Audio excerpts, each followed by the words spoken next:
Job లేక ఇబ్బంది పడుతున్నారా? అయితే మెడికల్ కోడింగ్ మీకు మంచి ఆప్షన్. వెంటనే కాల్ చేసి కోర్సులో జాయిన్ అవ్వండి. నమస్తే, welcome back to Suman TV. ప్రస్తుతం మనతో పాటు ఉన్నారు public speaker, family counsellor Rajani Rama garu. మేడంతో మాట్లాడదాం.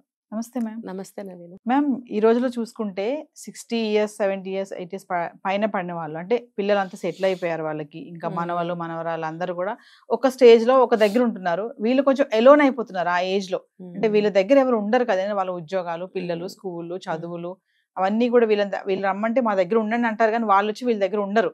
కానీ వీళ్ళకి ఎంత మంది ఉన్నా కూడా భర్తకి భార్య, భార్యకి భర్త తోడు అనేది ఖచ్చితంగా అవసరం.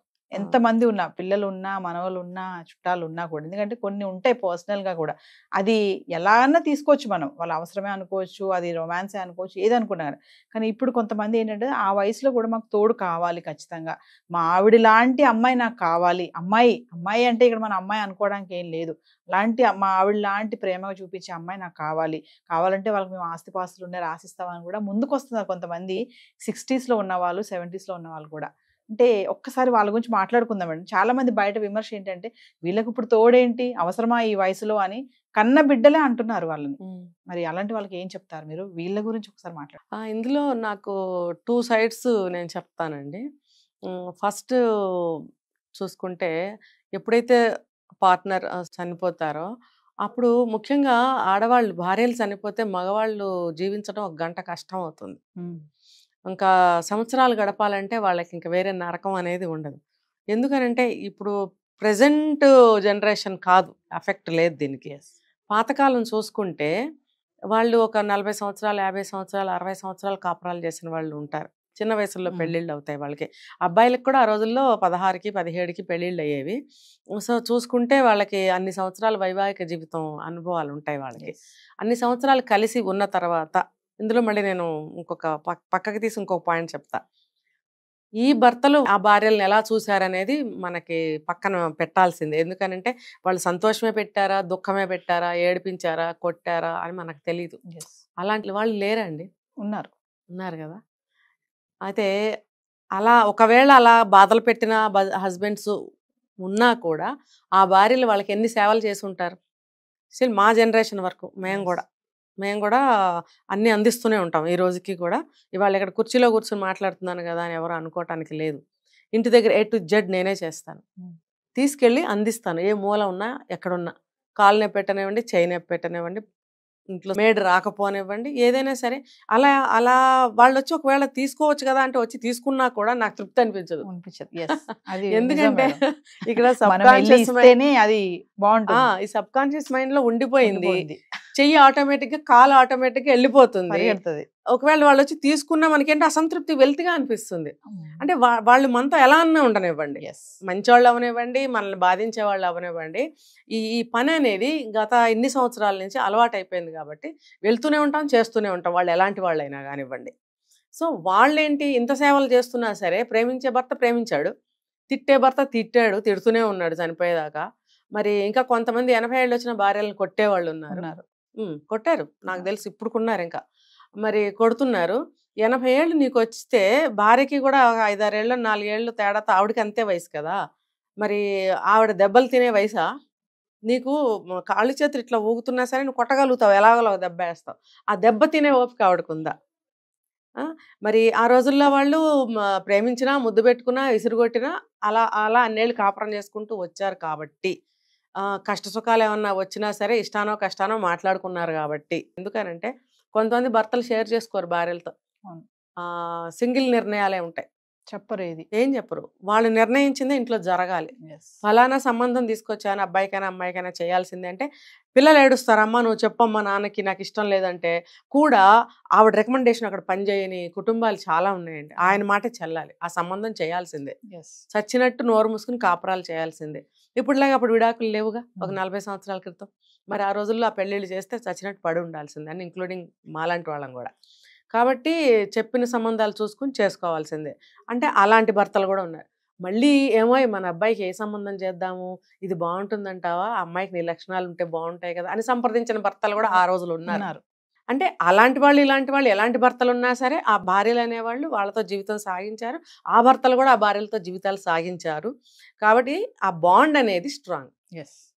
ఇప్పుడు ఏదన్నా పోనీ కొన్ని షేర్ చేసుకోకపోయినా కనీసం సేవల ద్వారానైనా ఆ బాండ్ అనేది ఉండింది. షేర్ చేసుకున్న భర్తలు ఉన్నారనుకోండి, అప్పుడు మన భార్య పోయింది సడన్ గా, ఇంకా మనిషి బ్రతకలేడు. ఎలా చూసుకున్నా బ్రతకలేరు. తిట్టి కొట్టే భర్త బ్రతకలేడు, ఆ ప్రేమగా గుండెల్లో పెట్టుకుని చూసుకున్న భర్త బ్రతకలేడు. ఎందుకంటే ఆ బాండింగ్. సో అటువంటి బాండింగ్ లో ఉన్న వాళ్ళు సడన్ గా భార్య పోతే ఉండలేరు. అటువంటి వాళ్ళని మళ్ళీ ఇటు పక్కకు వస్తాను నేను. పిల్లలు ఇద్దరు, ఆ రోజుల్లో వాళ్ళకి ఎక్కువ మంది పిల్లలే ఉంటారు, కనీసం 3 ఉంటారు. 3 పిల్లలు ఉన్నప్పుడు 3 పిల్లలు కూడా ఉద్యోగరీత్యా కానీ వ్యాపారాల రీత్యా కానీ దూర ప్రాంతాల్లో ఉన్న, ఊళ్ళో ఉన్న వాళ్ళ ఫ్యామిలీస్తో వాళ్ళకి సరిపోతూ వీళ్ళని చూడలేకపోతున్నారు. ఇప్పుడు ప్రజెంట్ జనరేషన్ చూసుకుంటే పిల్లలు బయటకు వెళ్తున్నారు, అబ్రాడ్కి వెళ్తున్నారు. ఇప్పుడు మా ఏజ్ వాళ్ళని చూసుకుంటే భార్యాభర్తలు మాత్రమే ఉంటున్నారు చాలామంది. ఇప్పుడు ఈ వీళ్ళని పక్కన పెడితే మా జనరేషన్ అంటే మా తల్లిదండ్రులు అనుకోండి, మేమే అబ్రాడ్స్ వెళ్ళిపోయాము, ఇక్కడే ఉన్నాం కదా, చుట్టుపక్కలే ఉంటాము, కాకపోతే ఇంకొక ఊర్లో ఉంటాము. ఉన్నప్పుడు వాళ్ళని చూసుకోగలగాలి. లేదు వాళ్ళు కూడా సక్రమంగా వచ్చి ఉంటామంటే ఉంచుకొని చూసుకోవాలి. ఒకే ఊర్లో ఉంటుంటే కనుక అందరూ కలిసి ఒక చోట ఉండే ప్రయత్నం చేయాలి. అందరంటే ఎవరు, ఆ సింగిల్ పర్సనే కదా, ఆ ప్రయత్నం చేయాలి. వీళ్ళకి ఏంటంటే అప్పటి వరకు పిల్లలు, పెళ్లిగాని పిల్లలు అనుకోండి, పెళ్లిగాని పిల్లలు, భార్య, వచ్చేపోయే చుట్టాలు, అందరూ కళకళలాడుతూ ఉంటుంది ఇల్లు. ఒక్కసారిగా పిల్లలు పెళ్ళిళ్ళే వెళ్ళిపోయారు, మనవాళ్ళు మనవరాళ్ళు చదువులకు వచ్చి పెద్దవాళ్ళు అయిపోయారు, నా భార్య ఏమో ఇప్పుడు చనిపోయింది, నా వయసు ఏమో 70 లేకపోతే 65 లేకపోతే 80. ఈ వయసులో ఆ వ్యక్తికి ఎంత పిచ్చెక్కినట్టు ఉంటుంది అనమాట. అందరూ కావాలనిపిస్తుంది. అంటే తన మెంటాలిటీ ఎటువంటిదైనా సరే, అంటే నేను 2 వైపులు చెప్తున్నా చూడండి, అతను చెడ్డవాడు అవనివ్వండి, మంచివాడు అవనివ్వండి, అటువంటి వాతావరణంలో నుంచి వచ్చిన వ్యక్తి కాబట్టి ఒంటరిగా అనేది ఉంటుంది. పెద్ద ఇల్లు ఉంటుంది, ఆస్తిపాస్తులు ఉంటాయి, పొలం పుట్రా ఉంటుంది, ఆ పొలం కూడా చేయలేని పరిస్థితి, కౌలుకి ఇస్తారు, ఆ కౌలు వాళ్ళు కూడా సరిగ్గా చెయ్యరు, బీడు పట్టిపోయి వదిలేసుకున్న పొలాలు ఉంటాయి. అలాంటి ఆస్తిపాస్తులు కూడా ఉంటాయి వీళ్ళకి. ఎన్ని ఉన్నా సరే చూసేవాళ్ళు ఉండరు. అప్పుడు వీళ్ళు ఒక తోడు కోసం ఇలా అడుగుతూ ఉంటారనమాట. అడిగినప్పుడు ఆలోచించాలి పిల్లలు కూడా, మేము చూసుకోవాలి అని. నేను ఇంకొకటి చెప్తా ఇక్కడ, వాళ్ళు ఎంత చూసుకున్నా, ఏజ్ అయిపోయింది కదా, వాళ్ళు ఎంత చూసుకున్నా కోడలు టైంకి అన్ని చూసి పెడుతుంది, తండ్రిలాగా చూసుకుంటుంది, కొడుకు కూడా బాగా చూసుకుంటాడు, మనవాళ్ళు మనవరాళ్ళు అందరూ తిరుగుతూ తాతయ్య అని పలకరిస్తూ ఓకే. కానీ రోజు గడిచిపోతుంది, తనదైనటువంటి ఒక టైం వస్తుంది సాయంత్రం అయ్యేటప్పటికి. అందరూ ఎవరి పక్షులు గూళ్ళకి వెళ్ళిపోయినట్టు వాళ్ళ పనుల్లో నిమగ్నం అయిపోతారు, భోజనాలు అయిపోతాయి, ఎవరి రూమ్లోకి వాళ్ళు వెళ్ళిపోతారు, చదువుకునే వాళ్ళు చదువుకుంటారు, నిద్రపోయే వాళ్ళు నిద్రపోతారు. మళ్ళీ ఈయనకి తనదైనటువంటి ఒంటరి సమయం వస్తుంది. అప్పుడు ఈయనకేమనిపిస్తుంది, గతంలో పొద్దుటి నుంచి రాత్రి వరకు జరిగిన విషయాలన్నీ ఒక మంచి భర్త అయితే షేర్ చేసుకుని ఉన్నాడు కదా. లేదు బాధ పెట్టిన భర్త అనుకోండి, అతనికి ఆవిడ అందిస్తూ సేవలు చేస్తూ ఏదో పాల గ్లాస్ ఇవ్వటం అలవాటు ఆ రోజుల్లో వాళ్ళకి, కాస్త బాగా నిద్రపడుతుంది అని చెప్పి ఒక గ్లాస్ పాలు తెచ్చి ఇవ్వడము, మందులు వేసుకున్నారా అని అడగటం అనేది ఈ ఒంటరి సమయంలో జరిగే కార్యక్రమాలు, మంచి భర్తకైనా చెడ్డ భర్తకైనా. ఇప్పుడు అవన్నీ మిస్సింగ్ కదా. ఇవన్నీ ఎవరు చేయాలి? సరే అవి కూడా కొడుకు కోడలు మందులు పాలు నీళ్లు తెచ్చిస్తారు, కానీ పొద్దున్న నుంచి సాయంత్రం వరకు జరిగిన విషయాలు పంచుకోవాలంటే ఏ భార్య వస్తుంది? ఎవరు? కోడలు వచ్చి కూర్చుంటుందా, కొడుకు వచ్చి కూర్చుంటాడా, చదువుకునే మనవాళ్ళు వచ్చి కూర్చుంటారా? ఎవరు వచ్చి కూర్చోరు. అప్పుడు కావాలనిపిస్తుంది ఒక తోడు. అరే నాకు మనసు పంచుకునే ఒక వ్యక్తి కావాలి.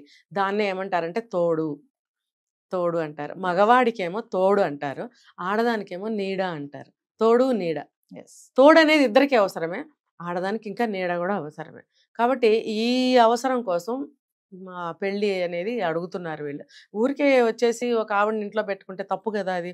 కాబట్టి మాకు ఒక భార్య కావాలని అడుగుతున్నారు, అది తప్పేమీ కాదు.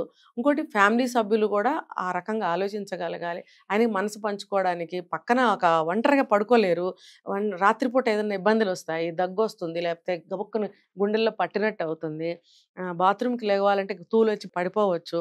ఒక మనిషి పక్కనుంటే తట్టి లేపి నేను బాత్రూమ్కి వెళ్తున్నానని చెప్తారు. ఎందుకనంటే గబుక్కనే బాత్రూంలో కాలు జారి పడిపోతే ఈవిడికి అర్థం కాదు, ఎదట్లో ఉంటుంది, లేపుతారనమాట. ఆయన వెళ్ళొచ్చే వరకు కూర్చుంటుంది, అలాగే ఆవిడ వెళ్ళొచ్చే వరకు కూడా ఆయన కూర్చుంటారు. అది ఒకరికొకళ్ళు అనమాట.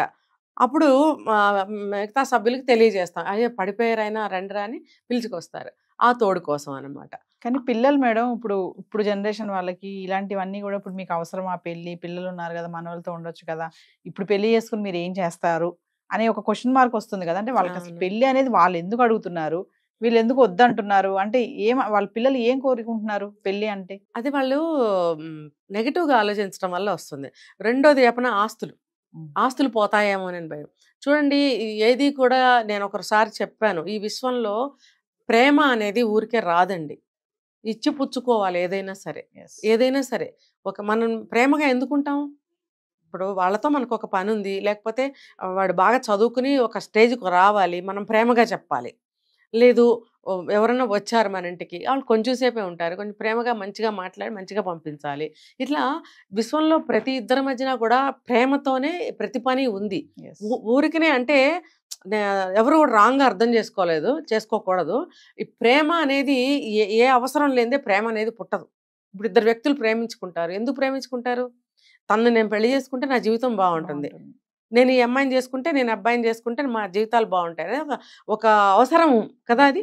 కాబట్టే కదా ప్రేమ అనేది అక్కడ మనం పెంచుకుంటూ వెళ్తాము. లేకపోతే మనిద్దరం కలిసి ఉందాం అని చెప్పి దెబ్బలాడేస్తే కలిసి ఉంటామా? లేదు. ప్రేమతోనే సాధిస్తాం. ప్రేమ అనేది ఒక సాధనం. కాబట్టి ఆ సాధనంతోటి మనం సమకూర్చుకోవాలి ఏదైనా కూడా.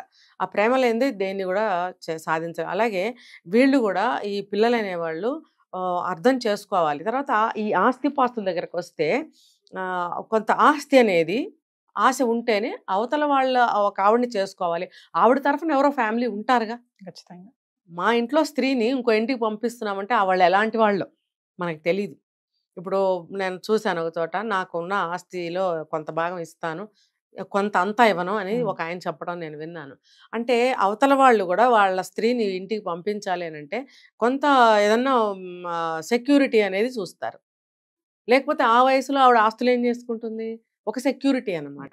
చూడండి ఇన్ కేస్ రేపొద్దున కొద్ది రోజులేక ఆయనే ముందు పోయాడు, ఈవిడ ఒంటరైపోతాడు. అప్పుడు మళ్ళీ ఆవిడకి సేమ్ యాజ్ ఓల్డ్ స్టోరీగా. అయితే ఇక్కడ క్లాజ్ ఏంటంటే స్త్రీ పోతే మగవాళ్ళు ఎక్కువ కాలం బ్రతకలేరు. అదే భర్త పోతే స్త్రీలు కొంచెం స్ట్రాంగ్ మైండ్‌తో బ్రతకగలుగుతారు. సో, పెళ్ళిళ్ళల్లో కూడా స్త్రీధనం అని చెప్పి కొంత ఇస్తారు. జీవితం ఏదన్నా ఆగమైతే ఎలాగో బ్రతుకుతుంది అని. ఈ రోజుల్లో చదువులు ఉన్నాయి కాబట్టి ఉద్యోగం చేసుకొని బ్రతుకుతున్నారు. ఆ రోజుల్లో ఎంతో కొంత ఆస్తులు ఇచ్చేవారు. ఆ ఆస్తి ఏంటంటే స్త్రీధనం, అది ఎవరు ముట్టుకోకూడదు. అలాగే ఇక్కడ కూడా ఈ పెళ్లిలో కొంత ఆవిడకి ఇస్తాను అని అంటే అవతల వాళ్ళు కూడా వాళ్ళ స్త్రీని ఈ ఇంటికి పంపించడానికి ఇష్టపడతారు. తర్వాత ఇటువైపు సంతానం కానీ అటువైపు సంతానం కానీ ఆలోచించాలి. వాళ్ళు ఒంటరి బ్రతుకుకి మనం ఎంతవరకు తోడవ్వగలుగుతాము. అవుతాము. ఎట్లా అవుతామంటే ఇప్పుడు వీళ్ళిద్దరు పెళ్లి చేసుకుని ఇక్కడ ఉన్నంత మాత్రాన వాళ్ళు వదిలేయాలనేమీ లేదు. ఇప్పుడు ఆవిడ పెళ్లి చేసుకుని ఇక్కడికి వస్తుంది అనుకోండి, వాళ్ళ పిల్లలు ఈవిడ్ని వదిలేస్తారా? ఈయన సంతానమే ఈవిడ్ని చూడాలా అంటే చూస్తారు, వీళ్ళు చూస్తారు. అంత మాత్రం చేత మీరు వదిలేస్తారా? ఈవిడ సంతానము ఈవిడ్ని చూసుకోవాలి, ఆయన సంతానము ఈయన చూసుకోవాలి. వీలైతే ఇద్దరు సంతానాలు కలిపి వీళ్ళిద్దరిని తల్లిదండ్రుల్లాగా చూసుకోగలిగిన రోజు వచ్చినప్పుడు ఈ పెళ్లిళ్ళకి స్వాగతం. Thank you ma'am.